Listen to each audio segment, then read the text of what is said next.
সকল প্ৰতিবাদী জনতাই পানীৰ বটল নিক্ষেপ কৰিব পাৰিলে মুখ্যমন্ত্ৰী কনভয়লৈ দুটাকৈ পানীৰ বটল নিক্ষেপ কৰা হৈছে এটা নহয় দুটাকৈ পানীৰ বটল এয়া প্ৰথমটো পানীৰ বটল আৰু এটা পানীৰ বটল এইটো নিক্ষেপ কৰা হৈছে Hello everyone बरायबाय फिन खेबसे बयखौबो तो चेनेलाव फैफिनबावनाय जाबाय जायफोरा मोजां मोनो एसे नायलांदोलाय आरोना तो इन्टारेस्टिं आपडेट जोंहा दा इलेक्शनफोरा खाथि जाबाय आरो गोबां केम्पिंफोराबो सोलिगासिनो बेरायनायफोराबो तो मिटिंफोराबो जागासिनो गोबांथार ना एबारावहाय माने ओरैबायदि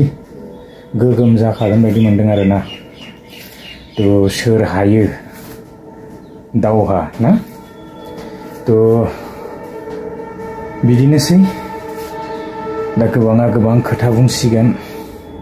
आरो बे समानो समसै आरोना तो इलेक्शननि खाथिथ' आरो बुंखानांसिगोन नङा होनबा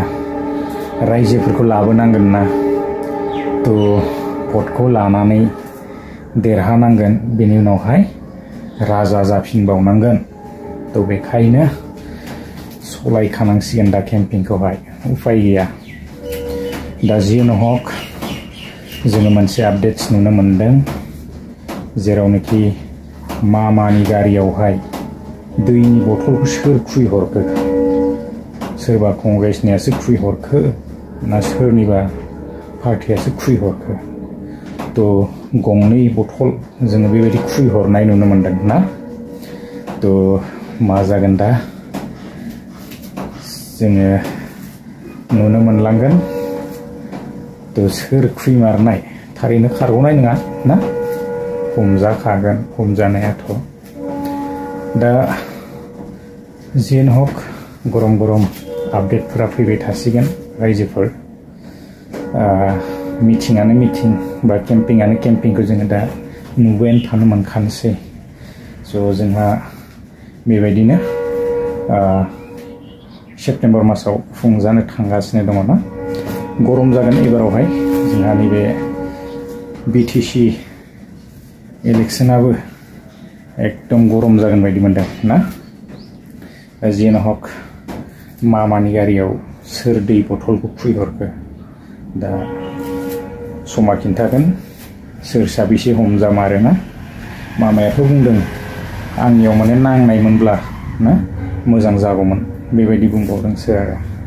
दा जियानो हक लोगोफोर आङो दा डिउटियाव थांनो ओंखारबाय रेडि जालायबाय नै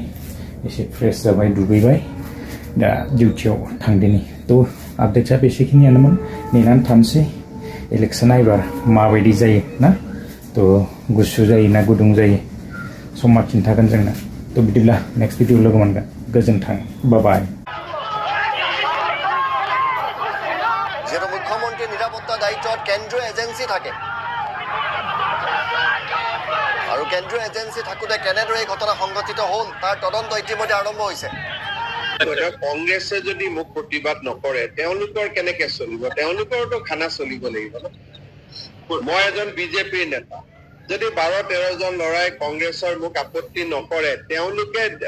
গুৱাহাটীত কি উত্তৰ দিব গতিকে যিসকল কংগ্ৰেছৰ লৰাই ইমান গৰমতো আহি কষ্ট কৰিছে তেওঁলোককতো সমবেদনাই জনোৱা ভাল তেওঁলোকক ধন্যবাদহে দিব লাগে ইয়াত বেয়া পাবলগীয়া কি আছে বটলো দলীয়া মোৰ গাত লাগিলে আৰু ভাল আছিল